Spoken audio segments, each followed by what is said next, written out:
Pido una vez más, por favor, un fuerte aplauso. Ahora sí lo tenemos en el juego.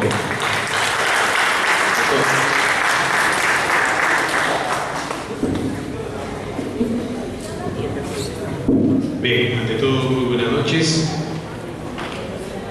Señor doctor, presente de la mesa de honor. Es un honor a mí, una vez más, venir a mi casa de estudio, soy sanluisano de formación, para impartir cátedra universitaria. Agradezco a los organizadores de este evento una vez más por permitirme mostrar la experiencia que uno tiene como magistrado en el Ministerio Público y también como docente en otra casa de estudio. El tema que me atañe el día de hoy para este precongreso es la intervención del fiscal en los casos de feminicidio de acuerdo al nuevo sistema procesal penal. Lo que traigo a ustedes es una reunión o recopilación de toda la maquinaria e instrumentalidad que existe en el sistema procesal penal que puede ser aplicado a este tema tan actual como es el feminicidio y que puede ser también invocado y plasmado para otros tipos de ilícitos penales, otros tipos penales que son materia de investigación bajo la lupa, bajo el sistema del nuevo sistema adversarial garantista como es el sistema procesal penal. Bien, sin más preámbulo, espero que les guste la ponencia y yo quiero dejarles de antemano el trabajo que les he traído a disposición de todos ustedes, como público y quietos de lo que es la investigación del derecho. Yo no me voy a cansar de decirle muchas gracias a mis amigos Saga, porque yo también he sido alumno como ustedes y espero que muchos de ustedes sean exitosos profesionales. Bien, empezamos la ponencia. Les he traído un video, si lo puedes proyectar, ¿no?, que es una parte introductoria de una información que tiene Naciones Unidas sobre este problema. El feminicidio definitivamente es un problema no solamente nacional, sino de carácter internacional. La ONU hizo una investigación con respecto a los estándares de este tipo de ilícitos en el Perú, más que todo tomado como un problema de carácter social, intrafamiliar y que después se esbozó en un problema más amplio. Ante ello, tenemos que se emitieron bastantes informes. Uno de esos informes conllevó a que se pueda editar un video. ¿El que tienen ustedes allá? Sí.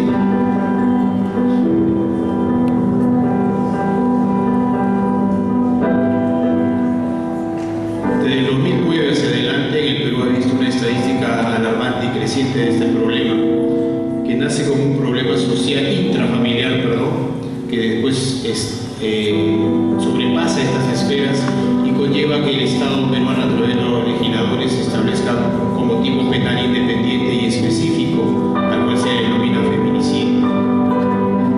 Noticias así vemos siempre en los periódicos, en las noticias de los canales de televisión, la prensa escrita, la prensa hablada.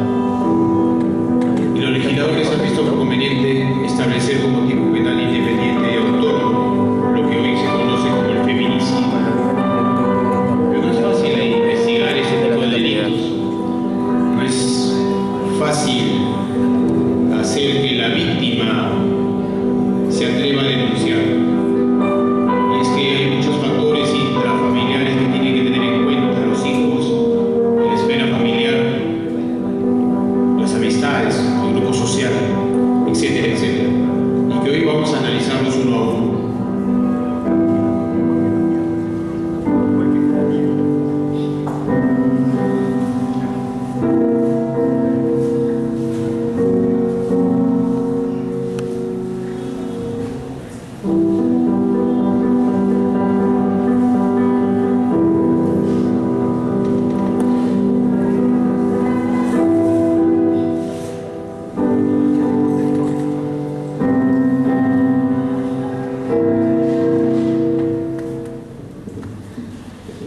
Bien, el resumen de ese video está en lo que viene a continuación.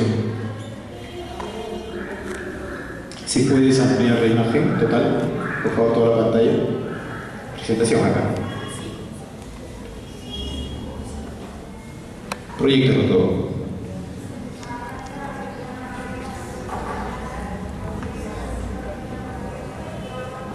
Bien, siguiente. Feminicidio ¿no es cierto? Es una palabra que fue utilizada poco a poco en la literatura.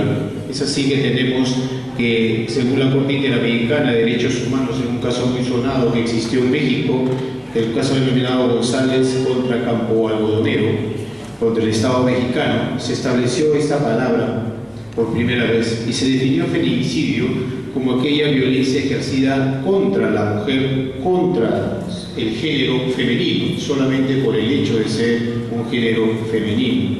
Sin embargo, la persona de Diana Roussel ya hace propio esta palabra como feminicide, y lo cual establece que estaba referido a todo acto de violencia dirigido contra la mujer por motivos netamente internos de familia. Y de aquí es que nace el desborde de intrafamiliar a extrafamiliar, o un contexto de más razonamiento a lo que se puede decir de un entorno sociocultural. Siguiente. Investigar estas situaciones no es fácil. Miren lo que hay que tener en cuenta. Hay que tener muy en cuenta, esta es la estadística, que cada vez mueren mujeres en manos de sus parejas, exparejas, convivientes o exconvivientes, o personas del interno familiar. Tenemos 5 de cada 10 víctimas son de entre 18 a 34 años. Sobre eso hay que tener un estándar de conocimiento. Hablar de 18 años de violencia intrafamiliar quiere decir que nos estamos desarrollando en un mundo demasiado violento, que va desde lo internamente familiar a lo externo. Y eso es el motivo quizás para el cual el legislador ha establecido como razonamiento para establecer como tipo penal independiente el feminicidio. 1 de cada 10 víctimas estaba embarazada. Es delicado esto, porque estamos hablando de un proyecto de vida, un ser humano que también es afectado con este ilícito penal. El 58% de las víctimas son asesinadas en su casa, en un contexto intrafamiliar, ¿no? Y el 67% de los presuntos victimarios es la pareja actual o la expareja de la víctima. Quiere decir que alrededor de la víctima se mueve el victimario, y a veces es delicado investigar esto. Y le digo por experiencia propia, sin ánimo de cometer infidencia en los casos que maneja uno. En mi despacho maneja un caso de tentativa de feminicidio, en el cual esta persona ha estado conduciendo el vehículo y en un acto de cobardía, lo llamo así, ha empujado a su pareja en plena marcha y ha resultado con lesiones muy graves al caer del auto en movimiento. Pero el problema no quedó ahí, el problema es que quien denuncia es la amiga, y ella nunca fue a declarar, y cuando fue a declarar dijo: no, yo me caí sola. Ha pasado un mes y medio, y ahora se presenta con su abogada defensora, una dama, una mujer, a declarar: sí, fue él. Y la pregunta que nosotros nos hacemos como fiscales: muy bien, usted al comienzo dijo A, ahora dice B, y cuando esto llegue a un juicio, ¿qué nos dirá? Esas situaciones hay que tener en cuenta para manejar y estructurar teorías del caso. Siguiente. El Código Penal, no sé si se puede apagar o regular esta luz para que se pueda ver mejor, no sé, los organizadores, un favor. Ya. El Código Penal en el artículo 107 establece bien clara el tipo penal del feminicidio.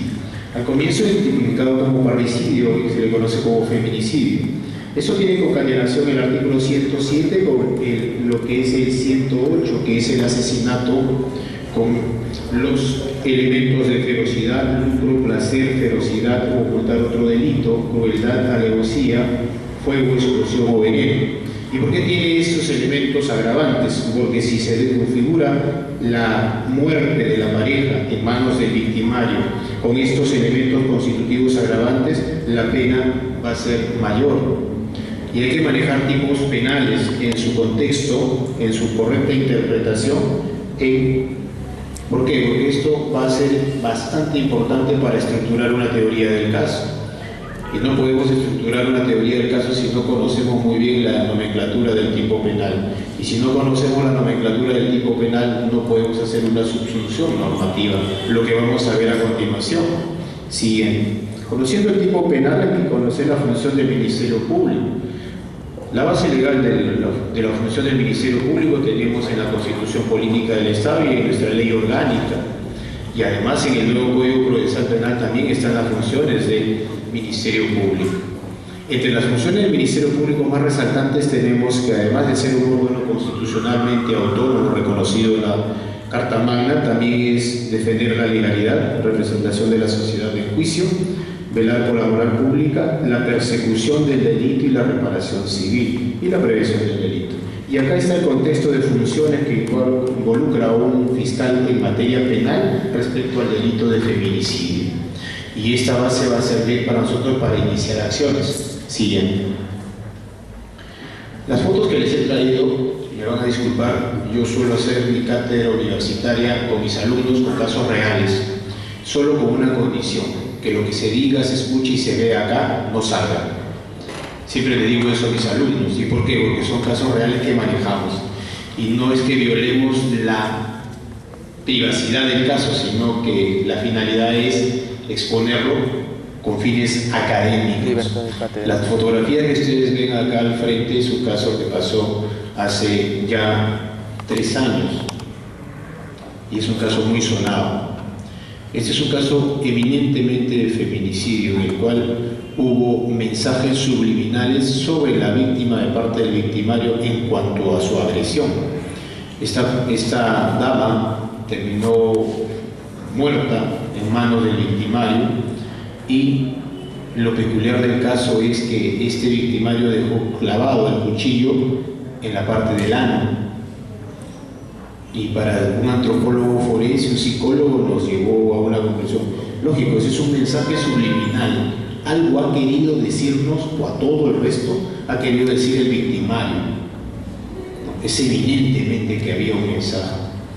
Y casos así nos va a servir para determinar y estructurar nuestras teorías del caso. Porque cuando el Ministerio Público llega a la escena del delito, quizás ya está la policía, o quizás esté un poco contaminada la escena, y el problema viene ahí, y el problema se va a tener que esclarecer. ¿Qué pasó acá? ¿Quién lo hizo? ¿Por qué lo hizo? ¿Cuándo lo hizo? ¿En qué momento lo hizo? ¿Con quién lo hizo? ¿Y para qué lo hizo? Y lo más importante, ¿quién fue la persona o quiénes fueron los que hicieron este salvaje crimen? No es fácil investigar. En el nuevo sistema procesal penal nos dan herramientas muy formales, de hecho sea de paso, que hay que respetar. Siguiente. Ese es el mensaje que yo les digo. ¿Ya? Disculpen si llevo alguna susceptibilidad del público, de algunas damas, pero son casos reales y a ustedes como abogados les va a tocar vivir estas situaciones. Y en estas situaciones hay que mostrar la calidad profesional y el temple de abogado cuando nos toque hacer el ejercicio de la carrera. Esta es una escena del delito, en el cual el perito está trabajando recopilando muestras. Estas herramientas nos las da el Código Procesal Penal, porque es un sistema procesal garantista, formal. Situaciones de playa, donde se encuentran cuerpos de esta magnitud, de un arenal o en la playa o en los desiertos, con un mensaje, ¿no es cierto? La forma de ataduras, la forma como fallece esta fémina da mucho que pensar. Un cigarro, una cajetilla de cigarro. Todo esto va a evidenciar una serie de actuaciones periciales para tratar de demostrar en el juzgamiento a futuro quién fue. No solamente involucra en este sistema conocer el tipo penal, sino también tener conocimiento de criminalística y criminología y aplicarlos ahora. Siguiente. Y ahí viene el problema. Yo siempre sigo sosteniendo que todo caso de investigación es un tablero de ajedrez en el cual hay que resolverlo, hay que dilucidarlo, hay que determinar qué se hizo, si primero constituye delito o no, quién lo hizo. Y no es fácil investigar. Hoy en día la facultad de investigar ya no se necesita un fiscal de escritorio, ya no se necesita, ya no se quiere un fiscal que dirija desde su oficina a la policía, al asistente, a los investigadores. No, es el fiscal que tiene que estar en la escena, es el fiscal que tiene que estar imbuido en la investigación. de día, de noche, de medianoche, porque ese es el rol que tenemos nosotros como fiscales. Para eso estamos trabajando en nuestra institución. Y ustedes como abogados deben exigir también eso. Investigar un delito de feminicidio no es fácil. Muchas puertas se van a cerrar. Por esencia de protección, la familia va a tender a ocultar información, siempre. Y va a haber dos grupos, los familiares de la afectada y los familiares del presunto autor. Y cada uno va a estar totalmente polarizado. Y hay que aplicar las técnicas de investigación, de criminalística. Siguiente. La recopilación de elementos de convicción resulta ser muy importante en el sistema procesal garantista.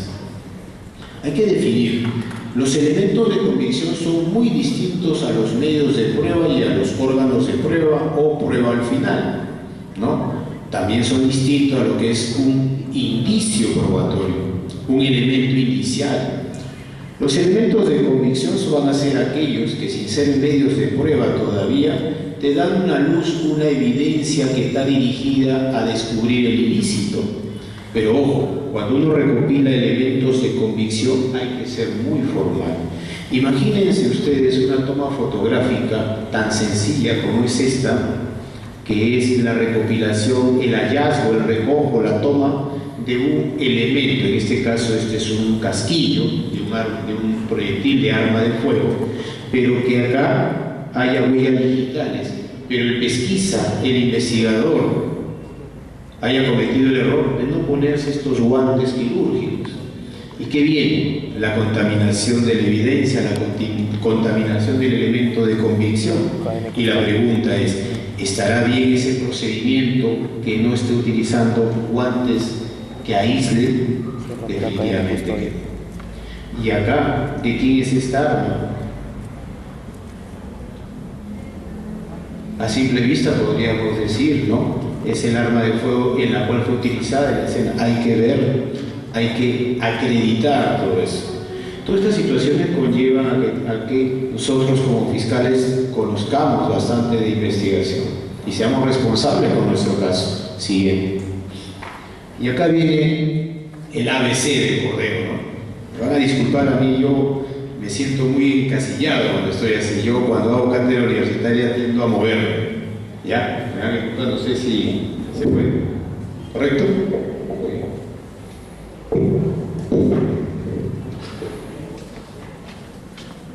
Muy bien, gracias. Excelente. Voy a hablar a consecuencia de esto, que cuando nosotros los fiscales obtenemos información, normalmente la policía nos da la comunicación, en un caso de feminicidio, por ejemplo, que ya tenemos una detención, se ha producido una detención policial. Partimos de un presupuesto básico. La Constitución Política, en el artículo 2, inciso 24, literal F, dice muy claro lo siguiente: solamente las detenciones se producen por dos supuestos. El primer supuesto es un mandamiento o mandato escrito del juez, motivado, ¿correcto? Mandato escrito del juez. Y el otro es la flagrancia delictiva, y lo hace la Policía Nacional. Esos son los dos supuestos de detención. Vamos a hablar en primer orden de la detención policial de oficio o detención por flagrancia delictiva. Y sobre esto, gracias a Dios, ya no existen muchos problemas, pero al comienzo se dieron bastantes problemas en la jurisdicción por situaciones que se daban a raíz de la tipificación o la estructura de la base legal para la detención. Siguiente. Tenemos como base legal para hablar de flagrancia delictiva, la detención policial por flagrancia delictiva, el artículo 259 del Código Procesal Penal. ¿Y qué dice el artículo 259 del Código Procesal Penal? Nos establece los tres tipos de flagrancia delictiva. La flagrancia propiamente dicha, y está referido al inciso primero y al inciso segundo de este articulado, y dice que es descubierto el autor en la realización del hecho punible o acabando de cometerlo. Y yo pregunto, si a la persona se le encuentra cometiendo el hecho punible, ¿qué figura existe ahí? Definitivamente la tentativa, ¿no? Definitivamente la tentativa. Artículo 16 del Código Penal vigente. O acaba de cometerlo. Eso es la flagrancia propiamente dicha, lo que en común se conoce como las manos en la masa. Muy bien, sobre eso no hay mayores problemas, es muy claro. La persona se encuentra cometiendo el ilícito, está disparándole a la pareja, está asesinándola a su conviviente, a su exconviviente, ¿no? O acaba de cometer el ilícito y es descubierto. Hay temporalidad, está en el tiempo, está en el espacio geográfico de esa persona y es capturado en ese momento. Muy bien, sobre eso no hay mayores discusiones. El problema viene acá. Sigue.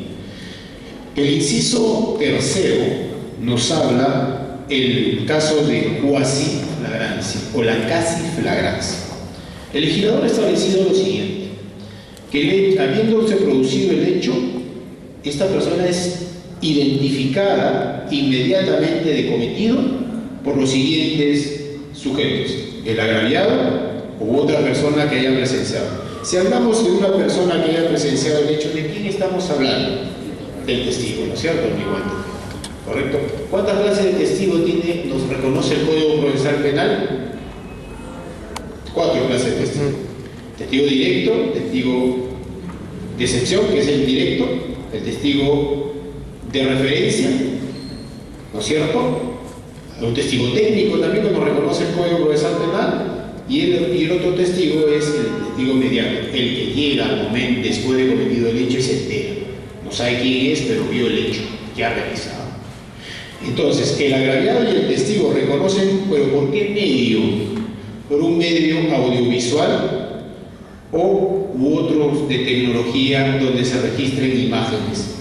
Muy bien, si se produce un asesinato, ¿no es cierto?, de un conviviente a otra persona, y eso es filmado por una toma de un centro comercial, ese mecanismo va a generar que esta persona sea detenida por cuasi flagrancia.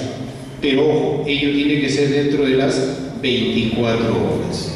Dentro de las 24 horas. Inciso tercero del artículo 259. ¿Quedó claro? El agraviado o el testigo reconoce a la persona después que ha cometido el hecho, es capturado dentro de las 24 horas y el medio para reconocerlo es audiovisual, tomas fotográficas, videos, etcétera, etcétera. ¿Quedó claro? Tenemos esa herramienta.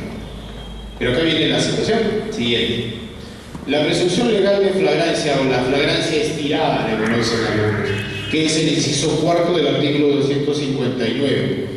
Acá nos habla ya no de flagrancia propiamente dicho, con las manos en la masa, la cuasiflagrancia, que es lo reconoce y la persona ya huyó. Acá nos habla de otro supuesto. La presunción legal de flagrancia nos habla que, otra vez, dentro de las 24 horas, esa persona es encontrada, pero ojo, con efectos o instrumentos procedentes de haber cometido el hecho. Las manos ensangrentadas, quizás con el arma de fuego, quizás con el cuchillo que asesinó, ¿no es cierto? O lo hubieran sido empleados para cometer con señas en sí mismo o en su vestido, que indiquen su probable autoría o participación en el hecho delictuoso. Muy bien, pues, si a mí yo estoy andando con un cuchillo en la mano y ensangrentada las manos, ¿no es cierto?, y la policía me detiene, ¿qué podría suponer la policía? ¿Que acaba de asesinar a alguien? Quizás, ¿no? ¿Y qué pasa si soy matarife del ganado? ¿No? ¿Y qué pasa si tengo un negocio de ganado vacuno? ¿No? Hay que establecer ciertas circunstancias para que proceda la presunción legal de flagrancia. Y esto es importante manejar estos supuestos, ¿saben por qué? Porque el fiscal, cuando llega a una dependencia policial ante la comunicación de una detención de una persona, lo primero que hace es determinar, establecer, calificar si la detención está bajo los supuestos de flagrancia. Porque si no hay flagrancia, la detención es ilegal. Y por consiguiente no se puede hacer actos de investigación, porque si se hacen actos de investigación bajo el supuesto de una detención que no es por flagrancia, ¿no es cierto?, simplemente esos actos no van a tener la validez correspondiente. Pero ahí no queda la situación.